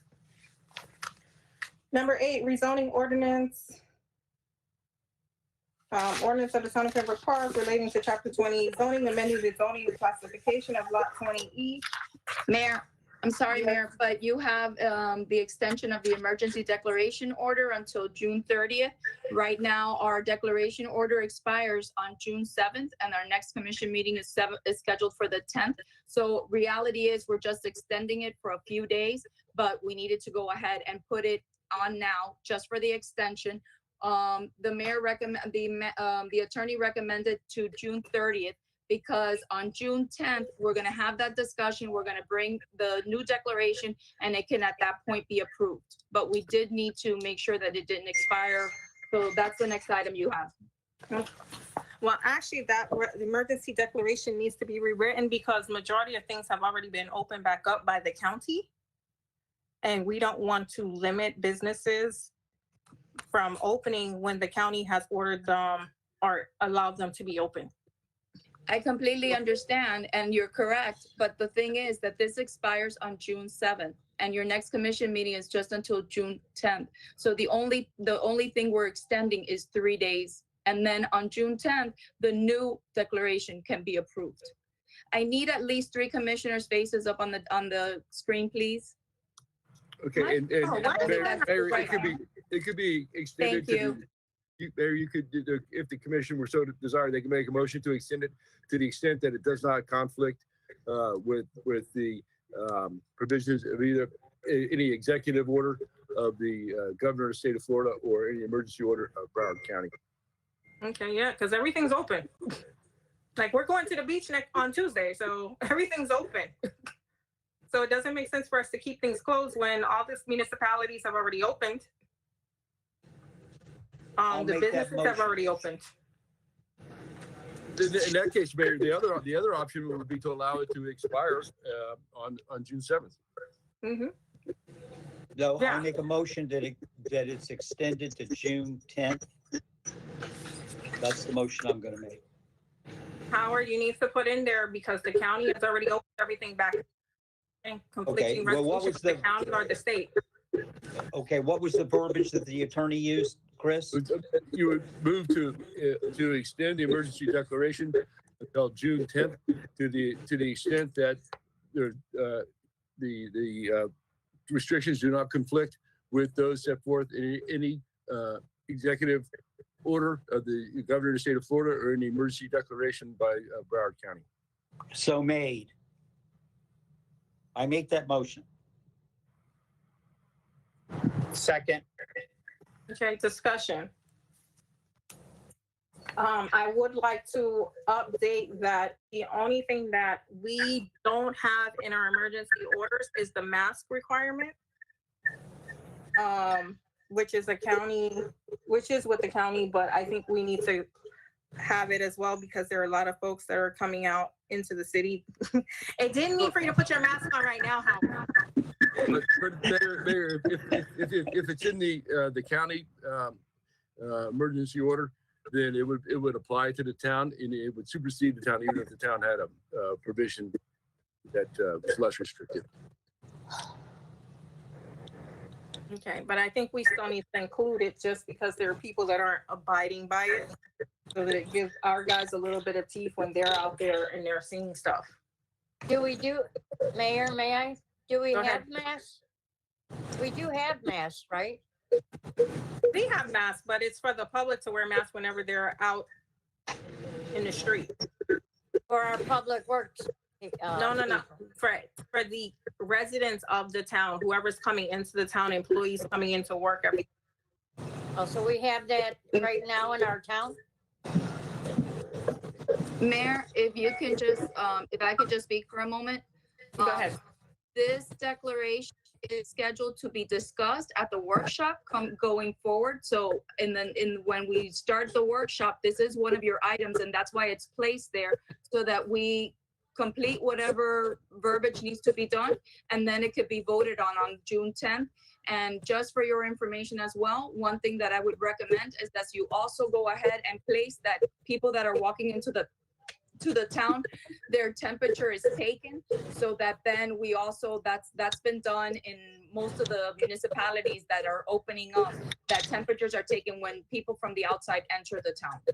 That's, again, that is up to all of you to make that decision, but that's just something I thought you should know. Thank you very much. Yeah. Yeah, we definitely need to expand that because I know we have 2 schools and most of the days, the preschools and things like that, they are checking the temperatures. We have several schools here. And so we need to put that in as well.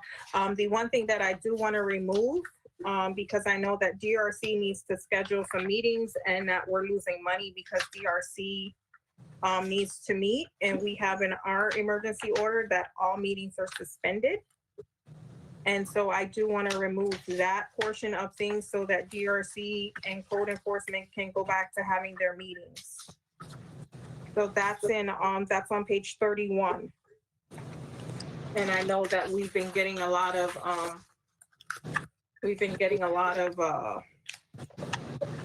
conversation about that. So I would like to remove that from there so that DRC can have their meetings because they've been asking for 2 months now.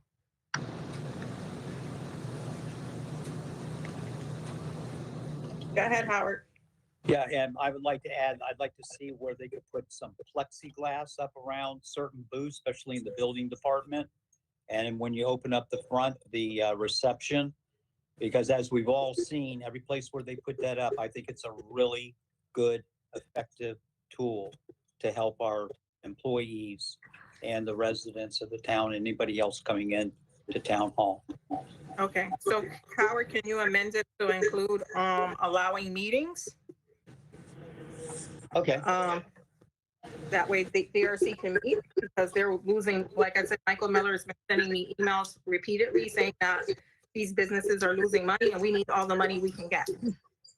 So Okay, I'd like to remove the provision of all meetings of the town are canceled, postponed or suspended. So Attorney Ryan, what's the direction on that so it's legal? You would need to amend your motion and have it seconded, and then have the amendment voted on, then the main motion was voted on. Okay, so I'm going to amend my motion that we allow meetings to the extent as described by this commission. For example, DRC and other meetings that might be appropriate or necessary. Yeah, so Howard, if you turn to page 31 in your book, section 1A. Okay, so tell me what you, Move to delete section 1A from the declaration. Yes. okay, so I move to also, in my amendment, to delete 1A and 1D, sorry, 1A and 1D. 1A and 1D. We're going to remove that. And then add the other part of my amendment to the motion.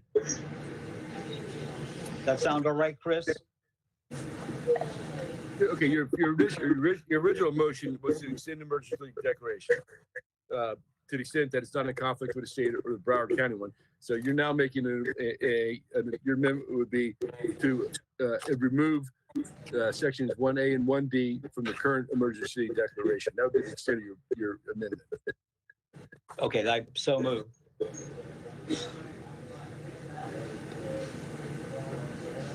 I'll make that motion as spoken by Attorney Ryan. Howard, also put in the March 18th declaration, because there's two. One is March 18th, the other one is April 1st.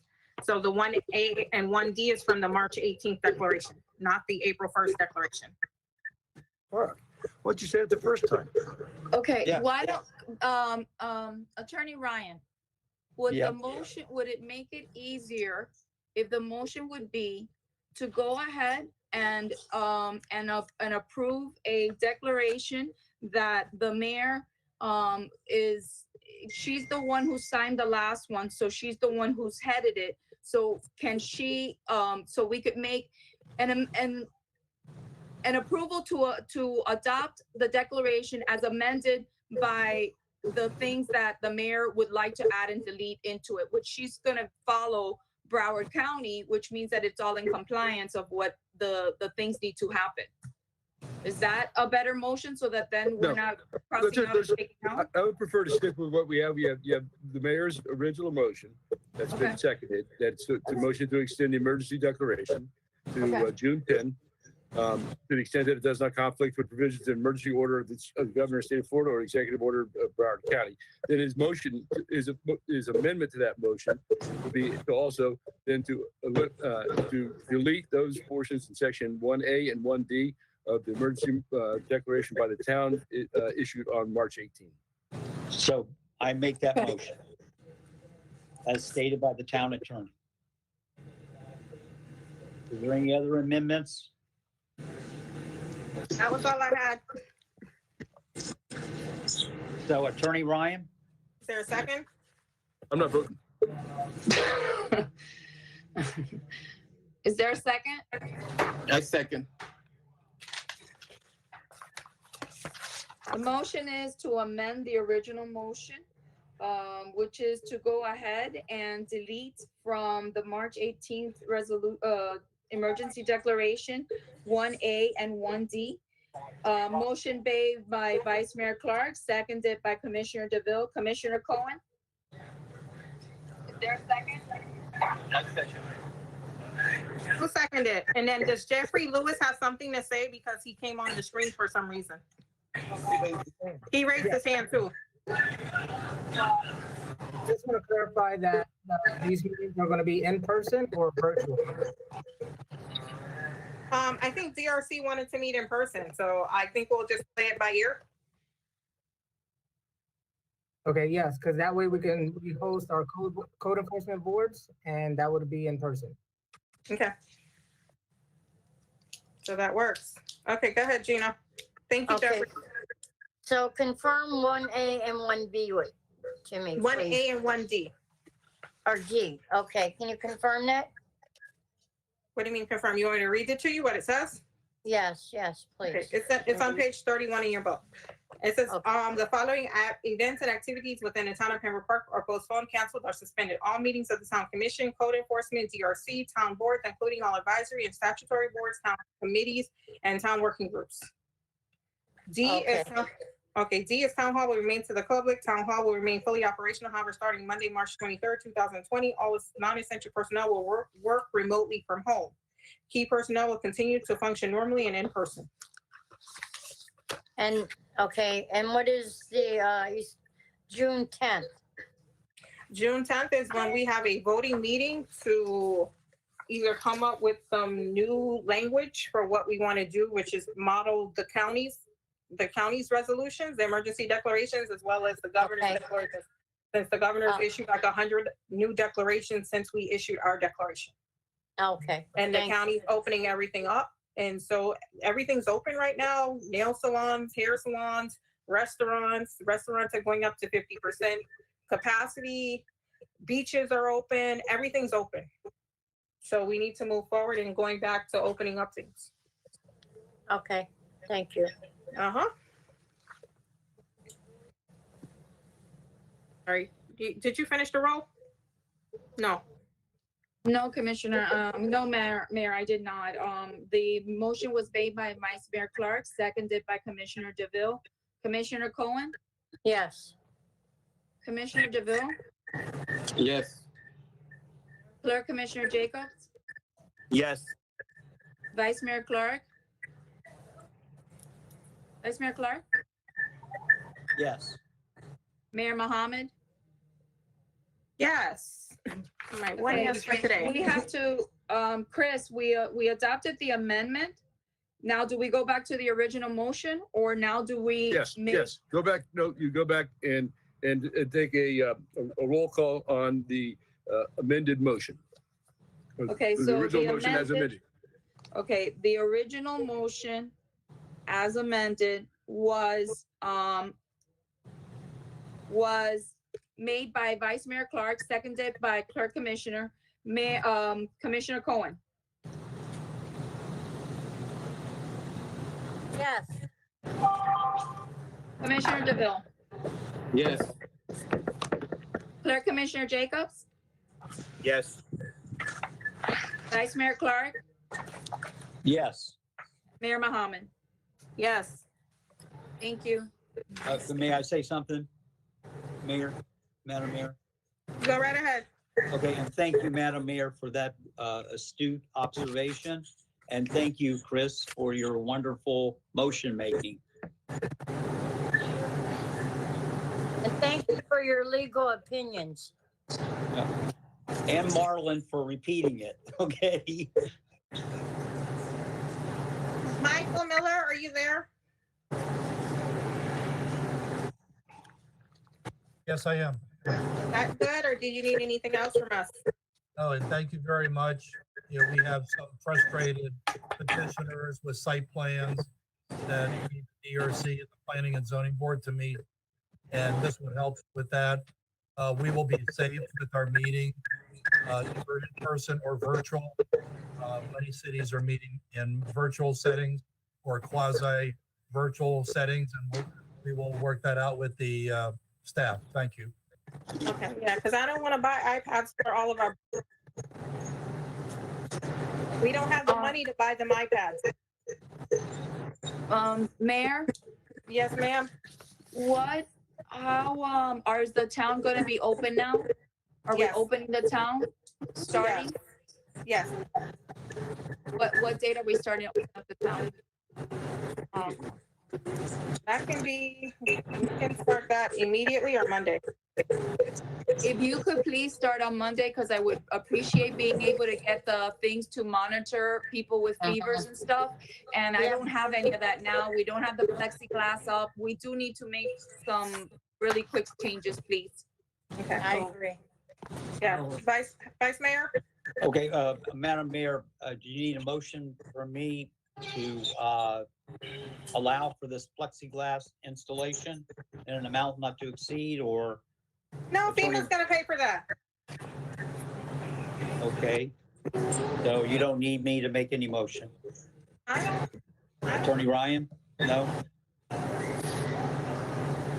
I think you could just direct the staff to take such precautionary measures as appropriate in the CDC guidelines and otherwise appropriate to safeguard the town staff. Okay, but I don't think this, the guidelines include plexiglass. But I think. the No, they building They do? Okay, oh, yeah, enough said. Okay. I rest it. but I mean, Thank if you you. feel like making a motion, go right ahead to purchase plexiglass around the building and take necessary. It's up to you. No, I think you and the attorney described it. Thank you. Okay, okay. Number 8A, Rezoning ordinance, Chris? Okay, as you're probably aware, we have an applicant or property owner on County Line Road that has submitted a request for a rezoning to change the zoning classification of the property, which is currently S1 civic and recreational to RMA 16, which would allow for multifamily housing there on that. It was heard by the hearing examiner last week. And the hearing examiner has recommended approval of the ordinance. I believe the staff is in agreement with the hearing examiner. This would be the first reading of the ordinance, and if it passes tonight, then there would be a second reading with a public hearing on June 10th at the regular commission meeting. So if you want, I'll go ahead and read the ordinance by title. It's an ordinance of the Town Commission of the Town of Pembroke, Florida, relating to Chapter 28 zoning, amending the zoning classification for Lot 20E, Hollywood Ridge Farms, during the plat thereof, according to miscellaneous plat book 2, page 16, the public record of Broward County, Florida. Land Situate line and being in Broward County, Florida, from the present zoning classification of S1 Civic and Recreational District to RM 16A medium density residential district, providing for severability, superseding conflicting resolutions and ordinances, and providing an effective date. Motion to adopt. Second. Is there a second? Second. Okay. Any discussion? No, roll call. Motion by Vice Mayor Clark, seconded by Clerk Commissioner Jacobs. Commissioner Cohen, Yes. Commissioner DeVille, Yes. Clerk Commissioner Jacobs, Yes. Vice Mayor Clark, Yes. Mayor Mohammed. Yes. Motion passes. Second Mayor, reading on June 10th. Okay. You Chris, got it. go ahead. Sorry. That was it. I was going to ask you to set that hearing for June 10th. 17th. Yeah, second reading June 10th at what time? 7:00 p.m. 7:01. Okay, and that's it for that one. Entertain a motion to adjourn? Motion No. to adjourn. Motion to adjourn. Second. Roll call. Motion to adjourn by Vice Mayor Clark, seconded by Clerk Commissioner Jacobs. Commissioner Cohen, Yes. Commissioner DeVille, Yes. Clerk Commissioner Jacobs, Yes. Vice Mayor Clark, Yes. Mayor Mohammed. Yes. Okay, we're gonna go ahead and Mark is gonna set up for the next meeting. You Yep. all have the numbers, so just give us a second for him to set up This and conference now, is no longer being recorded. okay, so we can now all get off this meeting and go to the next one, okay? See you shortly, guys. Yep, I'll be doing it about 15 minutes the most.